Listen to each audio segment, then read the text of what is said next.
당신은 부부의 신의를 저버렸다. 부부는 일심동체. 내가 하자면 하는 기지. 일심동체? 그럼 나도 바람 피워야겠네. 당신처럼. 뭐?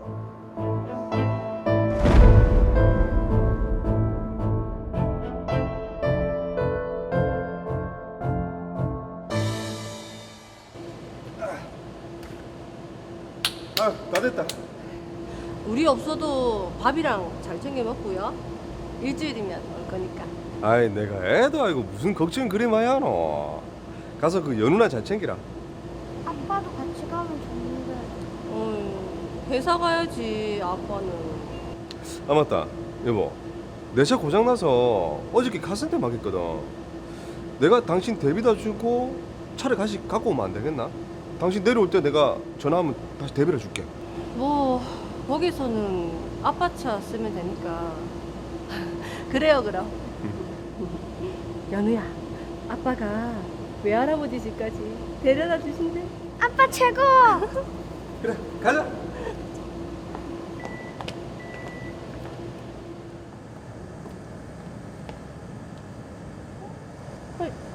누가 이렇게 차를 긁어놨지?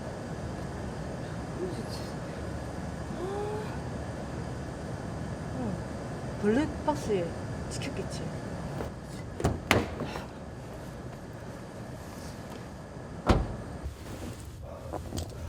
보자.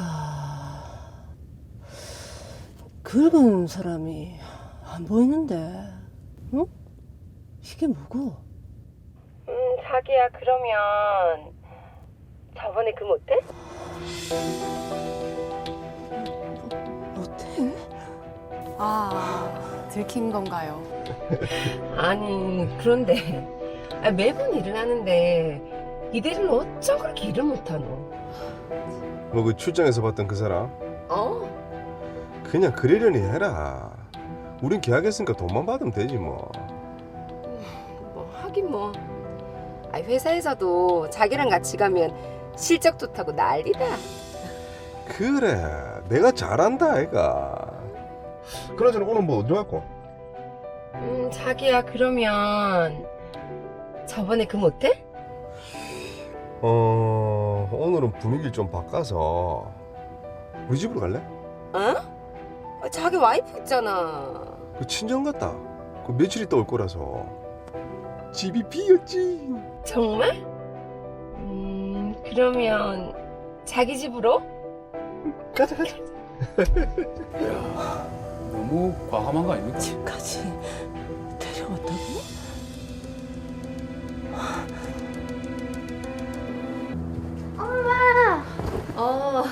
아들 왔어. 친구들이랑 잘 놀았어? 영민이가 엄청 큰 장난감 들고 와서 갖고 놀았어. 그랬어. 근데 그 장난감이 너무 사고 싶어 변신도 하고.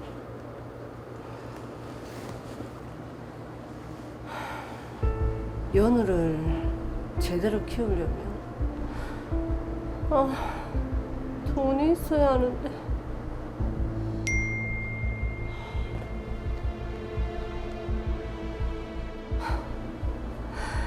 딴짓하면서 매달 생활비는 꼬박꼬박이네.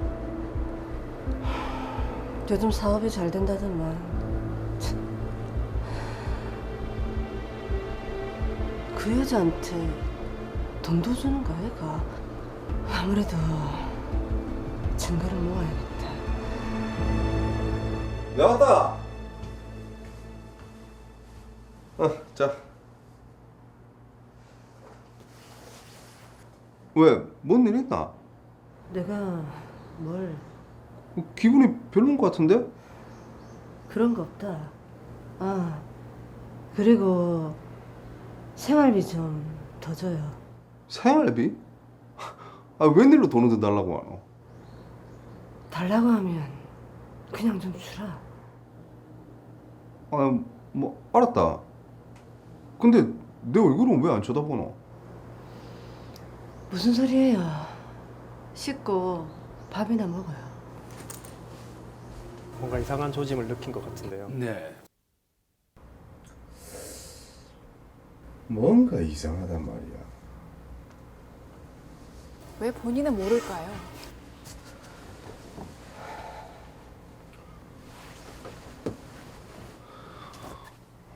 빨리 불 끌까? 피곤해요. 아이, 피곤해도 할 건 해야지. 싫다니까. 아니, 남편을 거부하는 마누라가 어딨노? 내 의견도 중요하잖아요. 아니, 당신이 언제부터 그런 거 따있다 그러노? 나는 오늘 꼭 당신 안을 거니까 잔말 하지 마라. 일로 온나. 싫다고. 아이고, 이러노 진짜. 오빠스라 이거. 하지 말라고. 강압적인 상황이죠.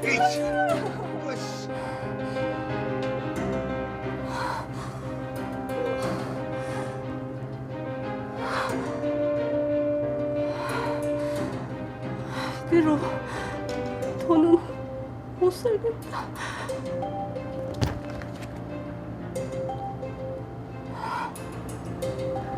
여기 변호사 사무실이죠. 저 이혼 상담 좀 하려고요. 네, 정말 믿었던 남편이었는데 저 정도 상황이면 정말 소름이 끼칠 것 같습니다. 그렇습니다. 일단은 뭐 이혼도 해야 되고 홀로서기도 해야 되기 때문에 저희들이 해결책을 제시하기 위해서 먼저 사건 정리부터 해보도록 하겠습니다. 의뢰인 오순진 씨는 아들 연우와 함께 친정을 방문했습니다. 일 때문에 자택에 남아있던 남편 최바람은 내연녀를 집에까지 끌어들여 외도를 저질렀는데요. 이 사실을 알게 됐지만 전업주부였던 오순진 씨는 자녀 양육 문제로 이혼을 쉽게 결정하지 못한 채 고민을 이어갔습니다. 네. 남편의 외도 증거를 꾸준히 모으며 향후를 도모했는데요. 이 과정에서 오순진 씨의 태도가 평소와 다르다고 느낀 남편은 침실에서 어색한 분위기를 해소하기 위해 부부관계를 시도합니다. 하지만 오순진은 강력하게 거부했고 남편은 강제로 관계를 갖게 됩니다. 이후 남편과 혼인 생활을 유지할 수 없다고 판단한 오순진 씨는 이혼을 결심하고 저희 더 로이어에 의뢰를 해온 상황입니다. 네, 남편 최바람 씨 참 정말 너무하네요. 오순진 씨는 앞으로 또 어떻게 해야 됩니까? 자, 그럼 변호사님, 일단 오순진 씨가 이혼을 마음을 먹었는데 어떤 부분들을 좀 챙겨보면 좋을까요? 네, 우선 오순진 씨와 최바람 씨가 협의 이혼을 진행하는 것이 아니라면 재판상 이혼을 위해 최바람 씨의 유책 사유를 입증할 수 있는 증거를 수집하고 확보해야 합니다. 네. 이 사건에서는 차량 블랙박스에 불륜의 증거가 녹음되어 있어 결정적인 증거로 사용할 수 있게 됐는데요. 그 외에도 소송 과정에서 법원을 통해 남편과 박여우의 통화 기록이나 카톡, 메시지 기록 또는 신용카드 사용 내역 등을 확인해 불륜의 증거를 확보할 수 있습니다. 네. 또한 구글 타임라인을 통해 행적을 추적할 수도 있고요. 인스타그램과 같은 SNS를 통해 증거를 수집하기도 합니다. 지금까지 방송을 통해 여러 번 말씀드린 것처럼 소송은 증거 확보가 가장 중요하기 때문에 불법적인 방법이 아니라면 최대한 소송 관련 자료를 확보하시는 것이 도움이 됩니다. 저는 근데 사실 상간녀가 앞서서 오순진 씨의 집을 다녀갔잖아요. 이 부분을 한번 살펴보고 싶은데 얼마 전에도 뉴스에서도 이런 비슷한 상황을 본 것 같은데 상간녀의 주거 침입죄 이게 좀 성립하지 않을까 싶거든요. 네, 배우자가 외도하는 경우 가장 강력하게 처벌을 했던 간통죄가 성적 자기결정권과 사생활의 자유와 비밀 침해를 이유로 2015년 2월 헌법재판소에서 위헌 결정으로 폐지가 되었습니다. 네. 그래서 상간자를 상대로 고소가 가능했던 제명이 주거침입죄입니다.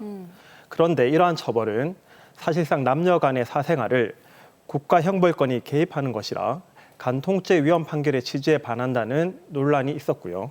최근 대법원에서는 불륜 상대방이 문을 열어주고 그 상간자가 집에 들어왔다면 주거 침입죄가 보호하는 불륜 상대 배우자의 주거의 평온을 해쳤다고 보기 어렵다고 판단해서 네. 종전 유죄의 입장을 무죄로 변경하였습니다. 그럼 이게 주거 침입죄로도 처벌을 할 수 없다면 이게 뭐라도 해야 이게 처벌을 해야 속이 좀 시원해질 것 같은데 그러니까요. 처벌할 방법이 없습니까 그러면? 네, 안타깝게도 이번 대법원 판결 이후로는 사실상 상간자를 상대로 형사처벌로 처벌받게 하기는 굉장히 어려워진 것이 현실입니다. 그렇지만 두 사람의 불륜 행위로 오순진 씨의 행복했던 가정이 깨지고 그로 인해 심각한 정신적 고통을 받은 것은 명백하기 때문에 네. 박효우를 상대로 민사상 불법 행위를 원인으로 한 손해배상 청구가 가능합니다. 손해배상 청구를 하면은 이제 미자료 청구를 말씀하시는 것 같은데, 근데 지금 오순진 씨 입장에서는 그것만으로는 화가 안 풀릴 것 같은데요. 네, 말씀드린 것처럼 불륜행위 상대방을 상대로 위자료 청구는 가능한데요. 대신 본소송과 동시에 상간자 명의 부동산, 보증금, 네. 임금 등 재산에 대해 가압류를 함으로써 경제적 제재는 가능합니다. 상간자라는 이유로 재산 가압류가 가능하다는 말씀이세요? 네, 그렇습니다. 네. 이러한 제재의 부수적 효과로 상간자의 불륜 행위를 집주인이나 회사가 알게 돼서 상간자의 사회생활이 곤란해지기도 하는데요. 그렇죠. 다만 조심해야 할 것이 있습니다. 상간자의 회사 홈페이지나 SNS를 통해 불륜 사실을 직접 올리게 되면 오히려 명예훼손 등으로 형사처벌을 받을 수 있기 때문에 네. 굉장히 신중하게 행동하셔야 합니다.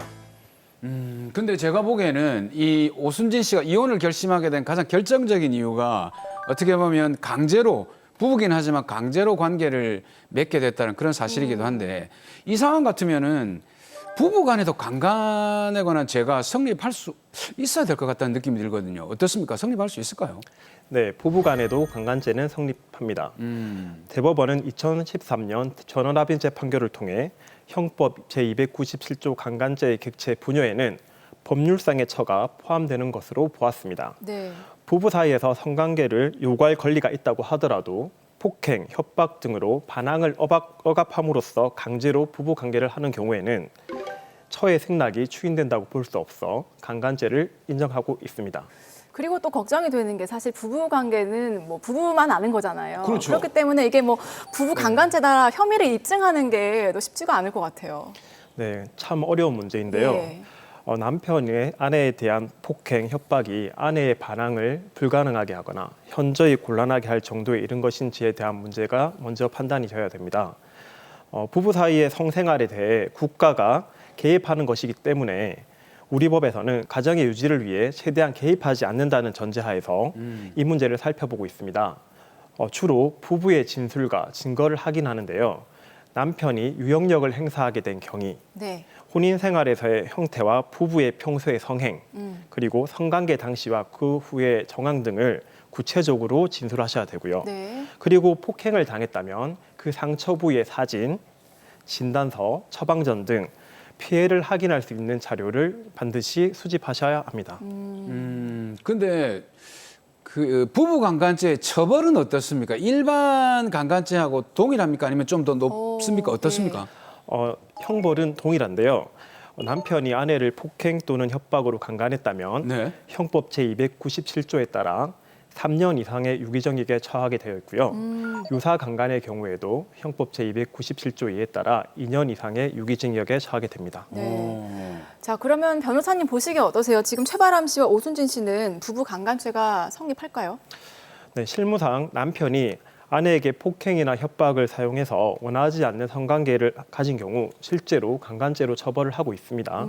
이 사안에서도 성관계 전후의 상황을 고려하면 최바람 씨에게 강간죄가 성립될 것으로 보입니다. 자, 그럼 최바람 씨가 지금 부부 강간죄로 처벌을 받는다 한다면은 아무래도 오순진 씨가 이혼 소송 과정에서 유리한 입장에 놓이게 되겠네요. 네, 그렇습니다. 예. 배우자의 유책 사유를 인정할 수 있는 매우 중요한 증거가 될 것 같습니다.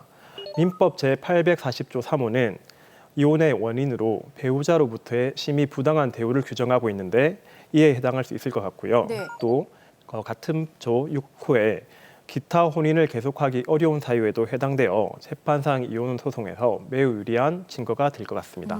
야, 근데 이게 보통 남자들이 그렇거든요. 그게 무슨 잘못인데 자기 잘못을 인식하지 못하는 거죠. 모르죠. 이렇게 막무가내로 나가게 되면 그때는 어떻게 해야 됩니까? 네, 실제로 그런 사람들이 굉장히 많고 이럴 경우 어떻게 대처해야 할지 막막해 하시는 분들이 많습니다. 네. 많은 경우에 부부 사이의 문제가 외부에 알려지는 것이 수치스러워하거나 또는 사회생활이 곤란해질까 봐 두려워서 참고 사시는 분들이 많은데요. 네. 그런데 참는 순간부터 본인의 인생은 점점 더 무너지고 피해도 심각해진다는 점을 인식하시고 즉시 법의 도움을 받으셔야 됩니다. 부부 간간의 경우에도 가정폭력처벌법상 가정폭력에 해당되기 때문에 가정폭력으로 신고하시고 남편의 태거 등 격리 조치나 접근 금지와 같은 임시 조치 또는 피해자 보호 명령을 받음으로써 피해를 예방할 수 있습니다. 네, 우리 사연 속에 또 오순진 씨, 저도 참 보는 내내 안타깝고 마음이 아팠는데 오순진 씨를 위해서 다시 한번 해결책 정리를 해볼까요? 네, 먼저 부부 간간으로 형사 고소를 하고 접근 금지 신청을 해서 신병의 안전을 확보하고 심리 상담 치료를 받으시길 권장드립니다. 그리고 이혼, 위자료, 재산분할, 양육자 지정 및 양육비를 신청하고 사전 처분으로 양육비와 부양료를 청구하시는 것이 좋을 것 같습니다. 또한 파교우를 상대로 위자료 청구 및 가압류 신청을 해서 정신적 피해에 대한 배상을 받으시길 바랍니다.